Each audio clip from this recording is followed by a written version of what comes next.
22 కౌన్సిలర్లలో 14 కౌన్సిలర్లు గెలిచి ప్రజలు బీఆర్ఎస్ పార్టీకి తీర్పునిచ్చారు. బీఆర్ఎస్ సిపిఐ అలయన్స్ ను ప్రజలు గెలిపించారు. మరి ఆ ప్రజాస్వామ్యంలో ప్రజా తీర్పును శిరసా వహించాలి. మొదటిసారి చైర్మన్ ఎన్నిక జరిగినప్పుడు కావాలనే పోలీసులను పెట్టకుండా చైర్మన్ ఎన్నిక జరగకుండా వాయిదా వేసుకొని మా మహిళా కౌన్సిలర్ల మీద నేను నోటితో చెప్పలేకున్నటువంటి మహిళల పట్ల వాళ్ళు వ్యవహరించడం జరిగింది. మహిళల పైన సమక్షంలో అధికారుల సమక్షంలో మా దళిత గిరిజన మహిళా కౌన్సిలర్ల మీద చాలా అమానుషంగా కౌన్సిల్ హాల్లో ప్రవర్తించారు.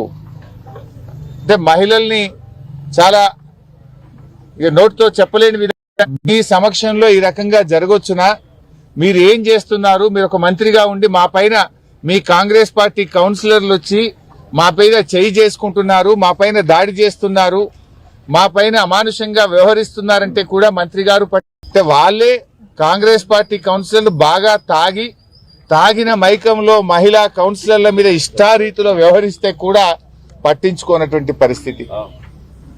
కావాలని అలర్ట్ చేసి కౌన్సిల్ సమావేశంలో కాంగ్రెస్ పార్టీ వ్యవహరించింది. మా 14 మంది కౌన్సిలర్లు కూడా కౌన్సిల్ వాయిదా వేయొద్దు, కోరం ఉంది, మెజారిటీ ఉంది, ఎన్నిక జరపండి అని పట్టుబడితే కూడా పట్టైగల్లో ఎన్నిక వాయిదా వేసి వెళ్లిపోవడం జరిగింది. ఈరోజు జరిగిన సంఘటన ఏంది? యాక్చువల్ గా ఆ రోజు మా కోవలక్ష్మక్క కూడా ఈ ఎన్నికలకు ఇన్ఛార్జిగా ఉన్నారు. కోవలక్ష్మక్క గారు, బాల్కా సుమన్ గారు కౌన్సిలర్లతో పాటు మేము గేటు దాకా వెళ్లి కౌన్సిలర్ లోపల పంపిస్తామంటే మీరు వెళ్లడానికి వీల్లేదు, ఎమ్మెల్యే అయినా మీరు వెళ్లడానికి వీల్లేదు అని కోవలక్ష్మి గారిని సుమన్ గారిని దూరంలోనే ఆపేశారు. అదే సమయంలో మంత్రి గారి కాన్వాయ్ అక్కడికి వచ్చి పెద్ద ఎత్తున కాంగ్రెస్ నాయకులు కార్యకర్తలు అందరూ కలిసి ఒక కాన్వాయ్ ని లోపల పంపిస్తా ఉన్నారు. ఒక ఎమ్మెల్యేగా లక్ష్మక్కను కాన్వాయ్ని ఎలా అలో చేస్తారు? ఇదెక్కడి ప్రజాస్వామ్యము? చట్టం అందరికీ సమానంగా ఉండాలి కదా అని ప్రశ్నిస్తే దాడి చేసింది కాంగ్రెస్ నాయకులు. ముందు రాళ్ల దాడి చేసింది కాంగ్రెస్ కార్యకర్తలు, కాంగ్రెస్ నాయకులు. మూల రాజిరెడ్డి మా నాయకుడి కారును ధ్వంసం చేసినారు. ముందు అద్దాలు, వెనక అద్దాలు, కారు బ్యానెట్ ను మొత్తం పగలగొట్టేసినారు. దాడి చేసింది వాళ్ళు. అక్రమంగా అది కూడా ఎంత దుర్మార్గం అంటే పక్కనే లో జైలుంది, అదే రామగుండం పోలీస్ కమిషనరేట్ పరిధిలో పెద్దపల్లిలో జైలుంది, పక్కనే ఆసిఫాబాద్ లో జైలుంది. 200 కిలోమీటర్ల దూరంలో ఆదిలాబాద్ లో అంటే మీ నిందాలో జైలులో పెట్టడమో అక్రమ కేసుల ద్వారా ప్రజా తీర్పును కాలరాయగలుగుతారా?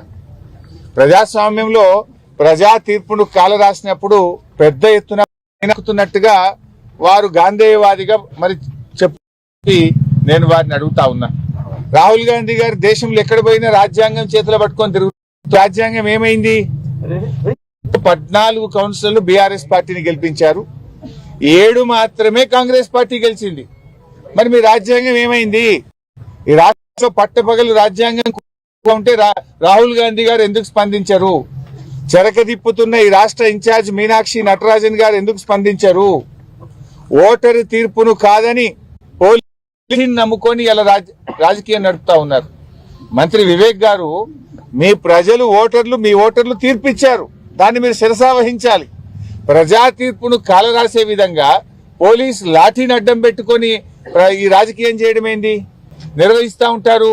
పోలీస్ కవాత్ అనేటువంటిది ప్రజలకు రక్షణ కల్పించడానికి, ప్రజల్లో విశ్వాసాన్ని పెంపొందించడానికి పోలీస్ కవాత్ నిర్వహిస్తూ ఉంటారు. మొన్న జనగాంలో గాని, ఇబ్రాహీంపట్నంలో గాని, ఆమన్గల్లో గాని, తొర్రూరులో గాని, కేతన్పల్లిలో గాని పోలీస్ కవాతు బీఆర్ఎస్ పార్టీ కౌన్సిల్ బెదిరించడానికి, బీఆర్ఎస్ పార్టీ నాయకులను భయభ్రాంతులకు గురి చేయడానికి మీరు ఈరోజు పోలీస్ కవాతు నిర్వహిస్తా ఉన్నారు.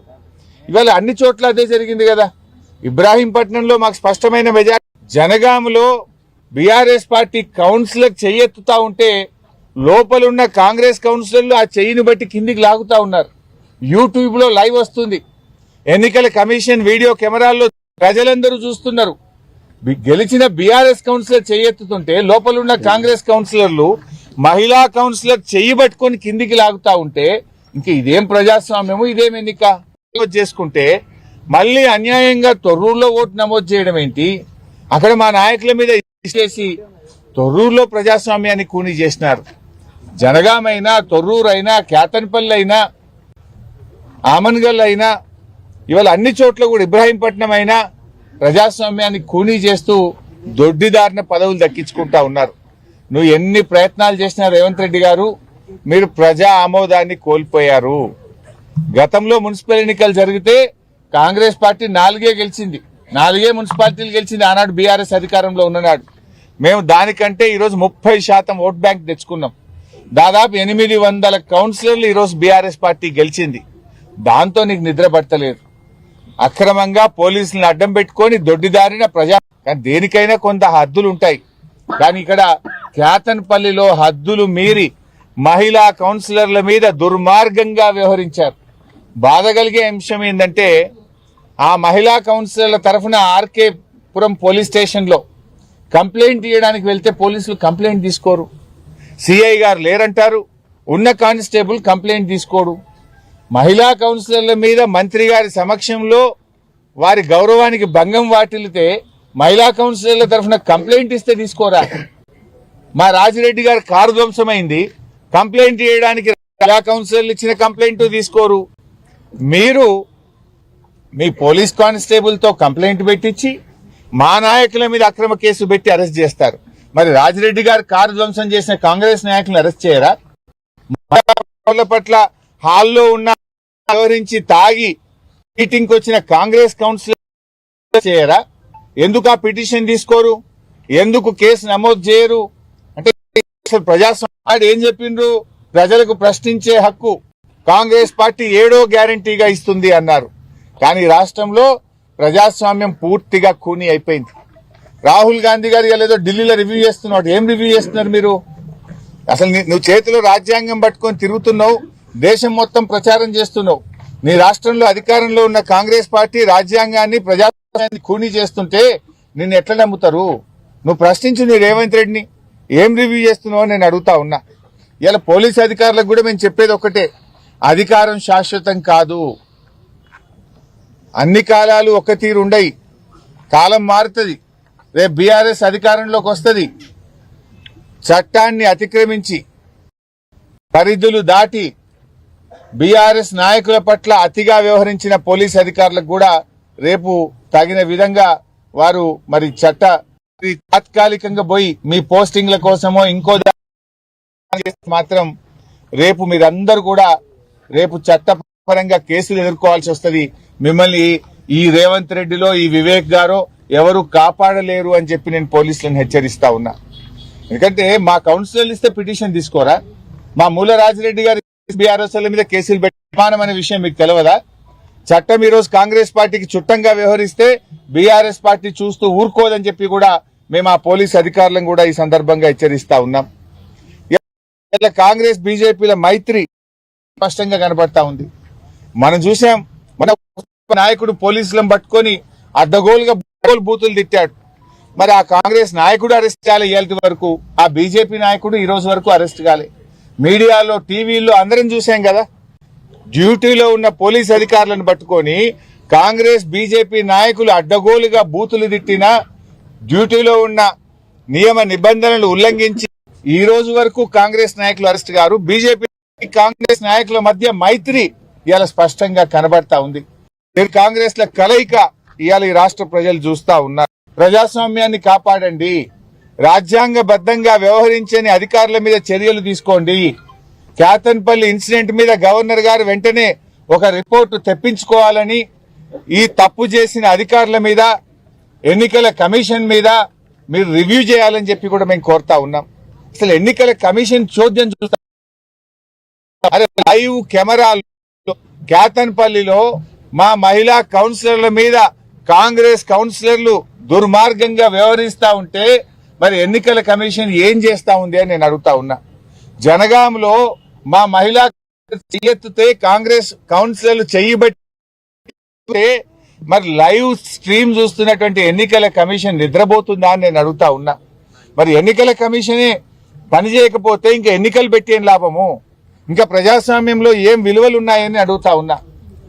వినాశకాలే విపరీత బుద్ధి అంటారు. ఇవాళ కాంగ్రెస్ పార్టీ ఇవాళ వినాశకాలం దాపురించి ఈ రకమైనటువంటి చర్యలకు దిగుతా ఉంది. కాంగ్రెస్ పార్టీ దీనికి తగిన మూల్యం చెల్లించుకోక తప్పదు. ఇవాళ బాధ కలిగేది ఎస్సీ ఎస్టీల మీదనే అట్రాసిటీ కేసు పెడతా ఉన్నారు. ఇవాళ మెదక్ లో మా నాయకుల మీద కేసులు పెట్టి అరెస్ట్ చేసి సంగారెడ్డి జైల్లో ఇలా 13 మందిని మెదక్ మున్సిపాలిటీలో అరెస్ట్ చేశారు. ఆమన్గల్ లో ఇలా ఎస్సీల మీద ఎస్సీ ఎస్టీ కేసులు పెట్టారా? కూడా మీడియా ఒక జర్నలిస్ట్ మీద ఎస్సీ ఎస్టీ కేసు పెట్టినారు. రాష్ట్రంలో హైదరాబాద్ లో మనం చూసాం. ఇవాళ బీఆర్ఎస్ ఎస్సీ ఎస్టీ నాయకుల మీదనే ఎస్సీ ఎస్టీ కేసులు పెడతా ఉన్నారు. ఇవాళ చట్ట పరిధిలో జరిగింది అని మంత్రి గారు వివేక్ గారు మాట్లాడుతున్నారు. ఏది సుమన్ అరెస్టు చట్ట పరిధిలో జరిగింది అంటున్నారు. అసలు చట్టాన్ని అపహాస్యం చేసిన మీకు ఆ మాట మాట్లాడే హక్కు ఉందా? ఓటర్ల తీర్పును గౌరవించాల్సింది పోయి నువ్వు దాన్ని కాలరాసి చట్టాన్ని అతిక్రమించింది మీరు.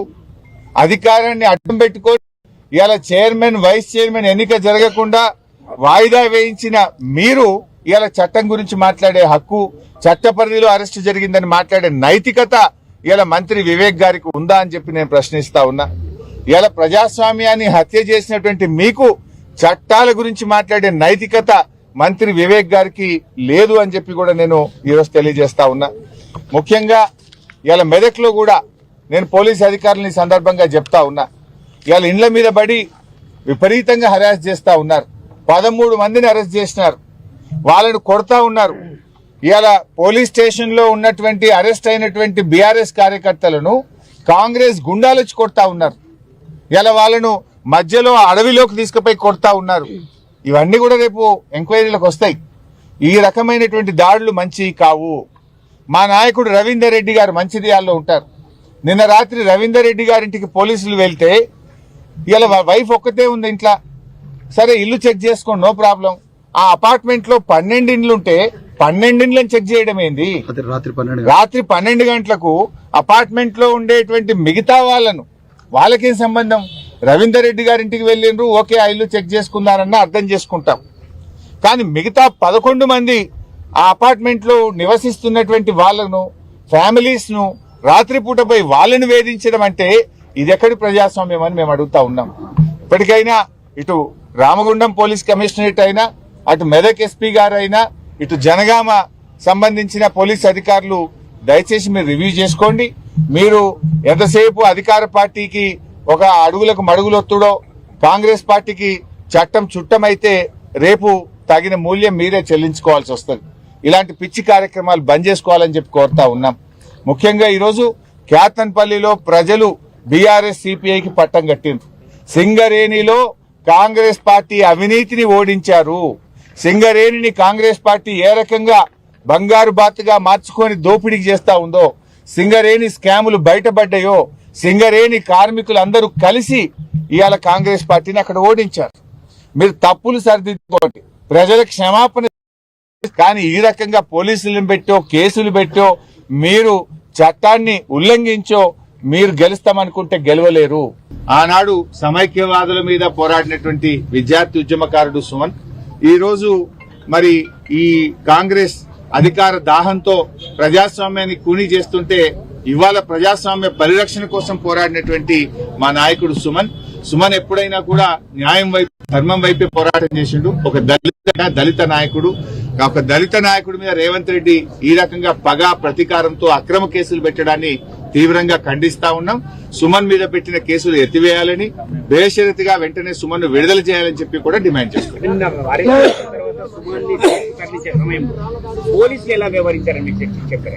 కనీసం అన్నం కూడా పెట్టకుండా సుమన్ గారిని అరెస్ట్ చేసి అర్ధరాత్రి జైలుకు తెచ్చారు.